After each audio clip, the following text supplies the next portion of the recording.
தொடர்ச்சி மலை அது என்ன சார்? அது முதல்ல அறிமுகப்படுத்திங்க சார். மேற்கு தொடர்ச்சி மலை இல்லை அப்படின்னு ஒரு முடிவு எடுத்தோம்னா தார் பாலைவனத்தினுடைய ஒரு நீட்சியாக இருக்கும். சிங்கவால் குரங்கு சோலை மந்தி என்று சொல்லக்கூடாது, அது பேரு சோலை மந்தின்னு தமிழ் வச்சு, லயன் டைல் மெக்காக். அதுக்கான சிறப்பு என்னன்னு கேட்டால், இங்கிருந்த சோலை காடுகள் புல்வெளிகளை அடிச்சு தான் தேயிலை தோட்டங்கள் காப்பி தோட்டங்கள் இவையெல்லாம் ஒரு பேரழிவு. ஆனால் மிச்சம் கொஞ்சம் இருந்துச்சு, அதுவும் இன்னைக்கு ஆபத்தில் இருக்கு. ஏன்னா Q&Q Pharmacy. Invest smart, earn extraordinary, guaranteed return, 100% buyback assurance. Q&Q Pharmacy. Tamil நிறம் நேயர்களுக்கு அன்பு வணக்கம். மீண்டும் உங்களை சந்திப்பதில் மிகுந்த மகிழ்ச்சி.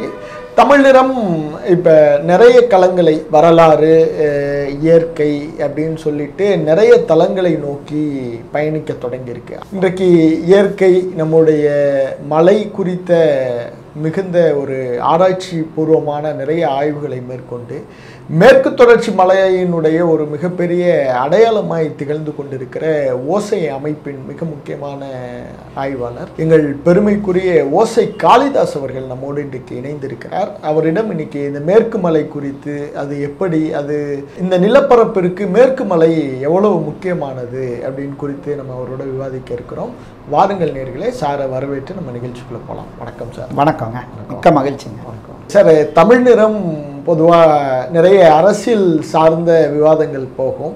குறிப்பாக நம்ம இப்போ இந்த இயற்கை சார்ந்த ஒரு உரையாடலை கொண்டு போகலாம் அப்படின்னு சொல்லிட்டு முடிவு பண்ணப்ப எங்களுடைய எண்ணத்திற்கு முதலில் உதித்தது மேற்கு மலை பாதுகாப்பு அப்படின்னு சொல்லிட்டு. இந்த மேற்கு மலை, மேற்கு தொடர்ச்சி மலை, அது என்ன சார்? அது முதல்ல அறிமுகப்படுத்திங்க சார். நீங்கள் சொன்னீங்க, நீங்கள் தமிழ் நிறம் அரசியல் சார்ந்து இயங்குதுன்ட்டு. அந்த அரசியல் என்பது இந்த மண்ணுக்கான அரசியல். இந்த மக்களை காப்பாற்றுவது மண்ணை காப்பாற்றுவதும் சேர்த்து. அப்படின்னா நீங்கள் தமிழ்நாட்டின் தமிழர்களின் நலம் சார்ந்து நம்ம சிந்தித்தோம்னா மேற்கு தொடர்ச்சி மலையை நாம் காப்பாற்றியாக வேண்டும். ஏன்னா மேற்கு தொடர்ச்சி மலை தான் தமிழ்நாட்டுக்கு மட்டுமல்ல, நம்முடைய தென்னிந்தியாவிற்கு வாழ்வாதாரமாக இருக்கிறது. மேற்கு தொடர்ச்சி மலை இல்லை அப்படின்னு ஒரு முடிவு எடுத்தோம்னா தென்னிந்தியா ஒரு பாலைவனமாக இருக்கும். தார் பாலைவனத்தினுடைய ஒரு நீட்சியாக இருக்கும். காரணம் என்னன்னா, மேற்கு தொடர்ச்சி மலை நாம் இன்னைக்கு தென் மாநிலங்கள் முழுக்க, தமிழ்நாடு, கேரளா, கர்நாடகா, ஆந்திரா, தெலுங்கானா, இந்த தென் மாநிலங்கள், அப்புறம் மகாராஷ்டிரா, கோவா உள்ளிட்ட மாநிலங்கள் எல்லாமே நம்முடைய குடிநீர் ஆதாரமாக, விளைநிலங்களுக்கான நீர் ஆதாரமாக, வளர்ச்சியின் குறியீடாக கருதப்படும் நகரத்தின் நகரங்களின் தொழிற்சாலைகளின் வாழ்வாதாரமாக ஆறுகளை நம்பிதான் இருக்கும். நம்ம நிலத்தடி நீர், ஏற்கனவே இருந்த சர்ஃபேஸ் வாட்டர் என்று சொல்லக்கூடிய இந்த ஏரி, குளம், கண்மாய், குட்டை இவற்றில் இருந்த தண்ணீர் இவற்றையெல்லாம் பெரும்பாலும் இழந்துட்டோம். சில இடங்களில் இருக்குது. ஆனால் நமக்கு இன்றைக்கும் குடிநீராக, விளைநிலங்களுக்கான தண்ணீராக, ஒரு தொழில் சார்ந்த இடங்களுக்கான ஆதாரமாக ஆறுகளை தான் நம்பி இருக்கிறோம். நான் கோயம்புத்தூர், எங்கள் ஊருக்கு ஒரு மாதம் சிறுவாணி தண்ணி, பவானி தண்ணி வரலைன்னா எங்கள் ஊர் இல்லை. திருப்பூர்காரங்களுக்கு 20 நாளைக்கு பவானி ஆற்று தண்ணீர் வரலைன்னா அந்த நகரம் கிடையாது. இப்படி தான் நம்ம ஆறுகளை பார்க்கணும். இந்த ஆறுகளை உருவாக்குகிற தாய்மொழியாக மேற்கு தொடர்ச்சி மலை இருக்குது. ஆகவே தான் இது சிறப்பு வாய்ந்தது. இது ஆறுகளை உருவாக்குற தாய்மொழியாக இருக்குதுன்னு மேற்போக்காக சொல்வதல்ல, இதற்கு ஒரு தனித்துவமான இயற்கை அமைப்பு உண்டு. பொதுவாக உலகெங்கும் ஆறுகள் உண்டு. உலகில் இருக்கக்கூடிய ஆறுகளில் பெரும்பாலானவை பனிமலைகளில் உருவாகும். இப்போ வட இந்தியாவில் சிந்து, கங்கை, பிரம்மபுத்திரா போன்ற ஆறுகள்லாம் இமயமலையில் உருவாகிறது. இமயமலை பனிமலை, பனி உருகி தண்ணி ஓடும். ஆனால் தென்னிந்தியாவில் பனிமலைகள் கிடையாது. அப்புறம் எப்படி சார் உருவாகுது? அதுதான் இதனுடைய இயற்கை அமைப்பு. இந்த மலைன்னு சொன்ன உடனே 2 வார்த்தைகள் இன்றைக்கு உலகம் பூரா உச்சரிக்கப்படுகிறது. மேற்கு தொடர்ச்சி மலைனா சோலைக்காடுகள், புல்வெளிகள். பொதுவாக காடுனா எல்லா இடத்துலையும் காடுகள் உண்டு. அமேசான் காடு உண்டு, ஆப்பிரிக்க காடுகள் உண்டு, அலையாத்தி காடுகள் உண்டு. அப்படி பொதுவாக காடுன்னு நம்ம குறிப்பிட்டாலும் ஒவ்வொரு காட்டுக்கும் தனித்துவம் உண்டு. அதில் நமது மேற்கு தொடர்ச்சி மலையில் ஒரு 1500 மீட்டருக்கு மேலுள்ள சிகரங்களுடைய உச்சியில் இருக்கக்கூடிய ஒரு தனித்துவமான காடு தான் சோலைக்காடு. இந்த சோலைக்காடுங்கிறது அங்கே அந்த மலை உச்சி முழுக்க புல்வெளிகளும் சோலைக்காடுகளும் தான் இருக்கும். அதான் இதனுடைய இயற்கை அமைப்பு. மேலே மேலே மலை முழுக்க வெள்ளைக்காரர்கள் இங்கே வர்றதுக்கு முன்பு வரை இந்த மலையினுடைய இயற்கை இதுதான் தமிழர்கள் போற்றிய குறிஞ்சி நிலம். குறிஞ்சிப்பூ எல்லா மலையிலும் பூக்காது. எங்கு சோலைக்காடுகள் புல்வெளிகள் இருக்குதோ அங்கே தான் குறிஞ்சி பூக்கும். அந்த புல்வெளிகளும் சோலைக்காடுகளும் எப்படின்னா பொதுவாக சமவெளியை விட மலைப்பகுதிகளில் மழை பொழிவு அதிகம். இப்போ பெய்கிற மழை தண்ணியை அவை தேக்கி வைக்கும். பொதுவாக மேட்டில் மழை தண்ணி மலையில் பெஞ்சால் பள்ளத்தை நோக்கி ஓடி வருவது இயல்பு. ஆனால் அந்த புல்வெளிகளும் சோலைக்காடுகளும் பெய்கிற மழை நீரை தேக்கி வைத்து ஊற்றுகளாக்கி ஓடைகளாக்கி சிற்றாறுகளாக்கி ஆறுகளாக உருவாக்குங்க. சார், இந்த சோலைக்காடுகளோட அமைப்பு நீங்கள் சொன்ன மாதிரி அது தேக்கி வைக்கிற அதோட தன்மை எப்படி சார் இருக்கும்? அதான் முதல்ல அந்த புல்வெளிகளை பற்றி பேசுவோம். புல்வெளிகள் என்பது அதுக்கு ஒரு ஃபைபர் ரூட் சிஸ்டம் உண்டு. மழை பெஞ்சதுன்னா அந்த தண்ணியை வந்து தேக்கி வைக்கும், வேரில் தேக்கி வைக்கும். தேக்கி வச்சு தேவிலையாக வெளியிடும். சோலைக்காடுகள் எப்படி இருக்குன்னா அடர்த்தியாக வளரக்கூடிய ஒரு காடு. அணிநிலக்காடுன்னு வள்ளுவர் ஒரு வார்த்தையை பயன்படுத்துவாங்க. அது சோலைக்காடுகள் தான். சூரிய ஒளி புகாத ஒரு அடர்த்தி இருக்கும். கெனப்பி கவர் சொல்லுவாங்க. நிழல் போர்வை இருக்கும். உள்ளே பார்த்தோம்னா சூரிய ஒளி புகாத மாதிரி இருக்கும். கீழே இலைத்தலைகளால் மூடப்பட்டிருக்கும். விலக்கி பார்த்தோம்னா அந்த மண் பஞ்சுமத்தை போல இருக்கும். அந்த மண் உருவாகிற மண் விழுந்த இலைத்தலைகளை நுண்ணுயிர்கள் மண்ணாக மாற்றுகிறது. அதற்கு பல நூறு ஆண்டுகள் தேவைப்படுகின்றன. மண்ணியல் ஆய்வாளர்கள் சொல்கிறாங்க ஒரு 1/2 இன்ச்சு மண் உருவாவதற்கு 1000 ஆண்டுகளுக்கு மேலாகலாம். ஆனால் மேற்கு தொடர்ச்சி மலையில் அடுக்கடுக்காக அந்த மண் இருக்குது. பல லட்சம் ஆண்டுகளாக உருவான மண். உலகில் பெரிய மலை எதுனா இமயமலைன்னு நம்ம சொல்லிடுவோம். ஆனால் இமயமலை மூத்ததா மேற்கு தொடர்ச்சி மலை மூத்ததானா? இமயமலைக்கு சுமார் 10 கோடி ஆண்டுகளுக்கு முன்பாக பரிணமித்த மலை மேற்கு தொடர்ச்சி மலை. இயற்கை அப்படி அவ்வளோ பழமையானது. மூத்த மலை இது. அது பெரிய மலைன்னு அது மூத்த மலை. அந்த அந்த பழமையில் உருவான காடுகள் தான் சோலைக்காடுகள், முதிர்ந்த நிலை காடுகள். அந்த காடு பெய்கிற மழை நீரை பொதுவாக எவ்வளோ அடமழை பெஞ்சாலும் இந்த புல்வெளியிலையும் சோலைக்காட்டிலையும் மண்ணை வந்து அது தொடாது நேரடியாக. புல்வெளி ஒரு போர்வை மாதிரி இருக்கும், இந்த காடுகள் ஒரு போர்வையாக இருக்கும். அதில் விழுந்து இலைத்தலைகளால் அப்படியே அந்த வேகம் குறைந்து கீழே மண்ணில் ஒரு இலைத்தலை இருக்கும், அதில் பட்டு கீழே மண்ணுக்கு போகும். அந்த மண் என்னன்னா பெய்கிற மழை தண்ணியை உள்வாங்கிக்கிட்டே இருக்கும். மழை முடிஞ்ச பிறகு அந்த மண்ணு சேர்த்து வச்ச தண்ணியில் கொஞ்சத்தை தான் அந்த காடுகள் தனக்காக எடுக்கும். மீதி தண்ணி அந்த மண்ணில் ஊறி ஊறி பாறை இடுக்குகளுக்கு போய் சேரும். பாறை இடுக்குகளில் கசிஞ்சு 2 மலைகள் சேர்க்கிற மலை இடுக்குகளுக்கு ஊற்றுகளாக வந்து சேரும். எங்கெல்லாம் சோலைகளும் புல்வெளிகளும் இருக்கிறதோ அங்கெல்லாம் வற்றாத ஓடைகள் இருக்கும். எங்கள் ஊரில் கோயம்புத்தூர் பக்கத்தில் கோவை குற்றாலம்னு ஒரு இடம் இருக்குது. அங்கே வந்து அந்த அடிவாரத்தில் சிங்கைப்பதின்ட்டு ஒரு பழங்குடிகள் கிராமம் இருக்குது. இன்னும் அங்கே தாத்தா பாட்டி இருக்காங்க. போய் கேட்க சொல்லுங்கள், என்னைக்காவது ஒரு நாள் கோவை குற்றாலத்தில் தண்ணீர் இல்லாமல் அவங்க பார்த்துருக்காங்களான்னு கேட்க சொல்லுங்கள். நாங்கள் அங்கே வந்து சில அப்சர்வேஷன் பண்ணியிருக்கோம். 2015-16 நவம்பர் மாதம் பெஞ்ச மழை அடுத்து ஏப்ரல் மாதம் தான் அந்த பகுதி முழுக்க மழை பெஞ்சது. 5 மாதம் மழை பெய்யல. ஆனால் கோவை குற்றாலத்தில் தண்ணீர் இருந்தது. எப்படி இருக்கும்? 5 மாதத்துக்கு முன்பாக பெய்த மழை நீரை அந்த மலையில் உள்ள சோலைக்காடுகள் புல்வெளிகள் தேக்கி வைத்து ஊற்றுகளாக்கி அந்த ஊற்றுகள் இந்த ஓடைகளை உயிரோடு வைத்திருக்கின்றன. அவை இல்லைன்னா பெய்கிற 4வது நாள் இது கடலுக்கு போயிருக்கும். அப்படின்னா தமிழ்நாட்டுடைய மழை நாட்கள் ரொம்ப குறைவு. 35லேருந்து 50 நாள் தான் மழை பெய்யும். ஆனால் 365 நாளும் நமக்கு தண்ணி வேணும். வேளாண்மைக்கு வேணும், குடிக்க வேணும், தொழிற்சாலைகளுக்கு வேணும். தண்ணி வேணும்னா ஆறு வேணும். அப்படின்னா ஆற்றுக்கும் வடிகாலுக்கும் வித்தியாசம் இருக்கு. இப்போ இந்த ஓடைகள் தான் ஓடைகள் சிற்றாறுகளாகி சிற்றாறுகள் ஆறுகளாகனா காவேரி, வைகை, தாமிரபரணி, கிருஷ்ணா, கோதாவரி, மலம்புலா, பாரதப்புலா, சிறுவாணி, பவானி அனைத்து தென்னிந்திய நதிகளும் இப்படி தான் உருவாகுது. இந்த மழை இல்லைன்னா அந்த பெய்கிற மழை தண்ணி இந்த காடுகள் இல்லைன்னா இந்த இயற்கை அமைப்பு இல்லைன்னா பெய்கிற மழத்தில் 4வது நாள் கடலுக்கு போயிடும். அப்போ ஆற்றுக்கும் வடிகாலுக்குமான வேறுபாடு தான். மழை பெஞ்சோன்னு சடசடன் தண்ணி வந்துச்சுன்னா அது ட்ரைனேஜ். ஆனால் மழை பெய்யாத காலத்துலேயும் தண்ணி ஓடணும். அதான் அந்த ஆறுகளை உருவாக்குற பணி இந்த மலை செய்யும். ஆகவே தான் இந்த மேற்கு தொடர்ச்சி மலையோட இயற்கை அமைப்பை பாதுகாப்பது. இன்னும் 100 ஆண்டுகள் கழித்து நம்ம பிள்ளைகளுக்கு இது தண்ணி தான். இன்னைக்கு கிடைக்கிற தண்ணி கிடைக்கும். அப்புறம் அது அவ்வளோ முக்கியமானது. இது ஏற்கனவே நம்ம சேதப்படுத்திட்டோம். வெள்ளைக்காரர்கள் வர்றதுக்கு முன்னாடி இங்கே பழங்குடிகள் தான் வாழ்ந்தாங்க. அவங்க தேனி மாவு சாப்பிட்டு வாழ்ந்தாங்க. அதான் குறிஞ்சி நிலத்தினுடைய இயல்பு. நமக்கு வந்து மருத நிலம் தான் வந்து காட்டை அழித்து கரணி உருவாக்கலாம். முல்லை அழித்து கழனி உருவாக்கியிருக்கோம். ஆனால் குறிஞ்சியில் கை வைக்கல. அந்த குறிஞ்சி இயக்கமே காப்பாற்றுவாங்க. அவங்க வந்தபோது என்ன பிரச்சனைனா, அவங்களுக்கு வந்து முதல்ல அவங்க நம்ம ஊரில் இருக்கிற இந்த வெப்பநிலை பிடிக்கலை.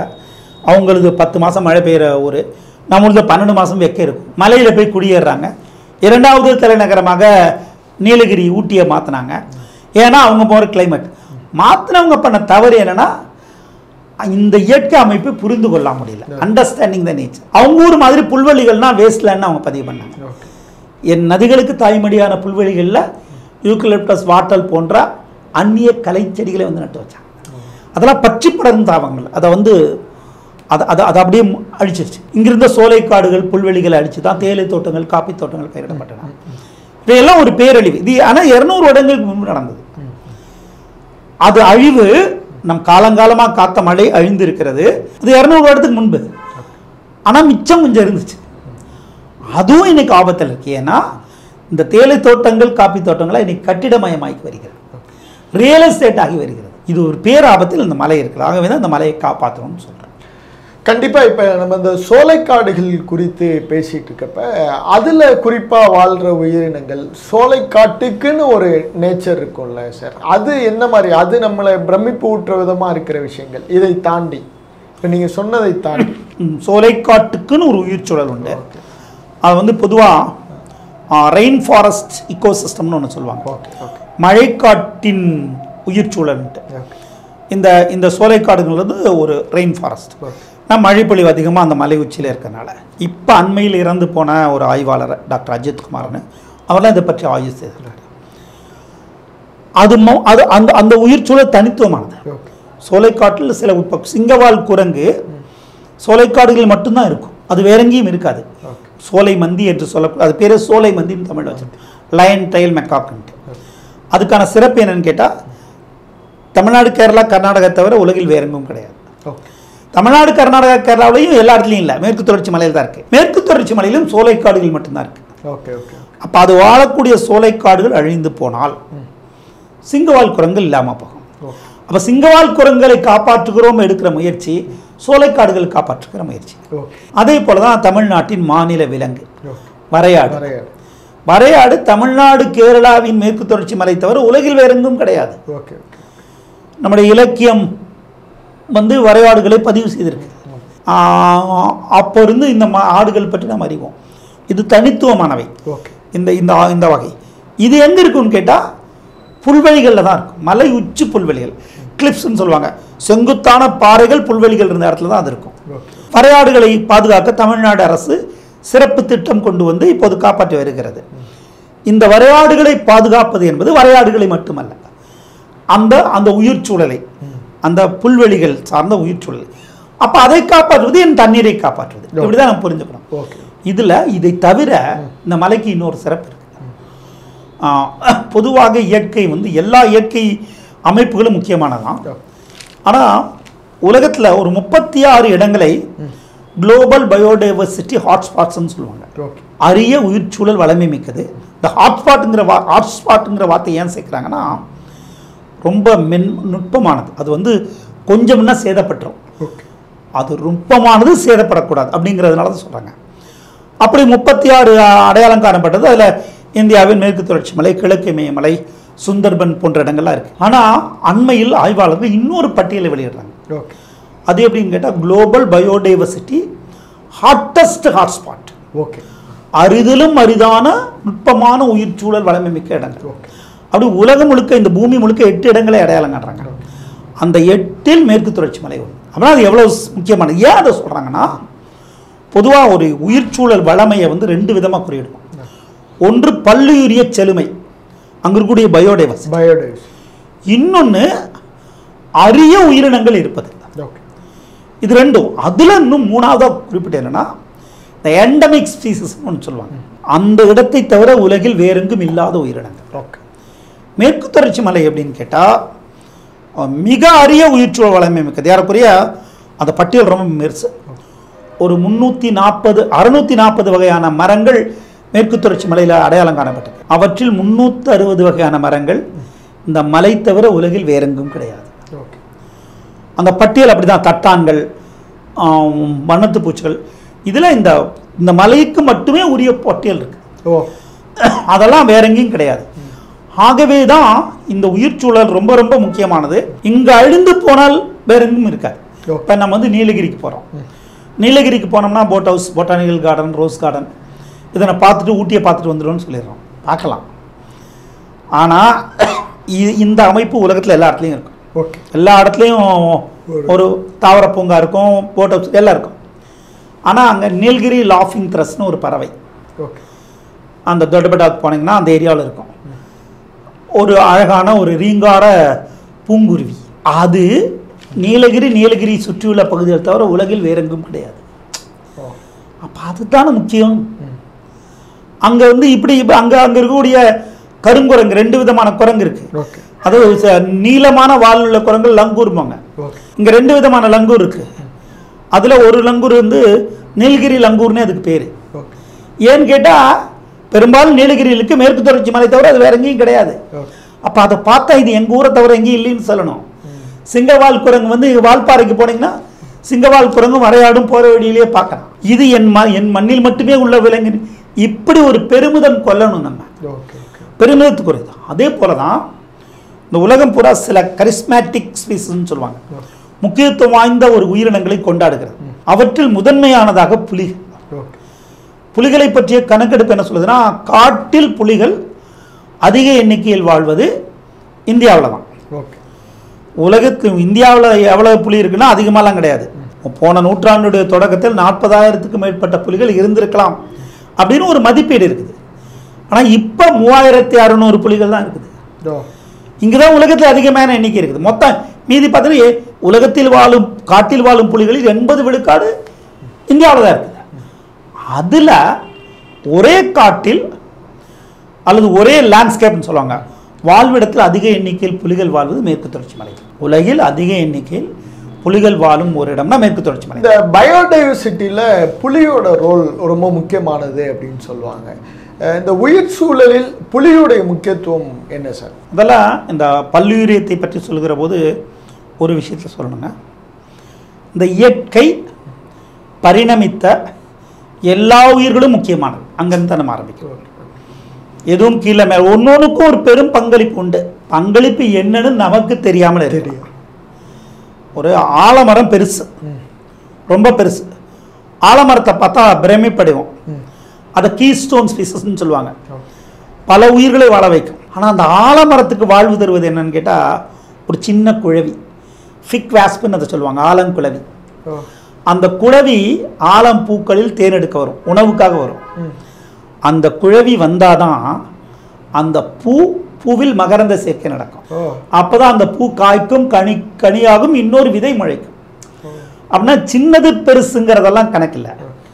ஆனாலும் அறிவியலாளர்கள் சில உயிர்களை ஃப்ளாக்ஷிப் ஸ்பீசிஸ், கீஸ்டோன் ஸ்பீசிஸ் இப்படிலாம் பிரிக்கிறாங்க. இதில் புலியை பொறுத்தளவு என்னன்னா, அதை இண்டிகேட்டர் ஆஃப் அ ஹெல்தி ஈகோசிஸ்டம்பாங்க.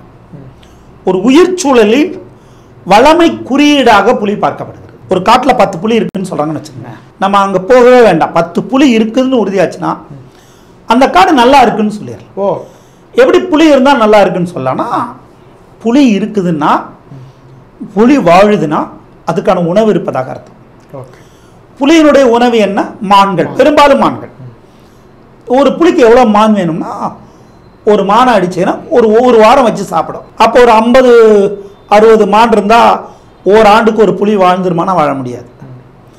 நல்ல வலிமையான புலி கூட 20 முயற்சியில் ஒரு முறை தான் வேட்டையில் வெல்ல முடியும்.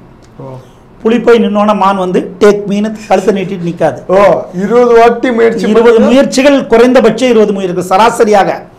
அப்பதான் ஒரு வெற்றிகரமான வேட்டை புலிக்கு கிடைக்கும். புலியினுடைய வாழ்க்கையும் எளிதானதல்ல. அப்படின்னா அறிவியல் என்ன சொல்லுதுன்னா, ஒரு 500 மானாவது இருந்தால் தான் ஒரு புலி வாழ முடியும். இப்போ 10 புலி இருக்குதுன்னா நம்ம என்ன புரிந்து கொள்ளலாம்னா, அங்கே பல ஆயிரம் மான்கள் இருப்பதாக புரிந்து கொள்ளலாம். அப்போ புலி இருக்குதுன்னா மான்கள் நிறைய இருக்குன்னு அர்த்தம். அவ்வளோ மான்கள் இருக்குதுன்னா என்ன அர்த்தம்?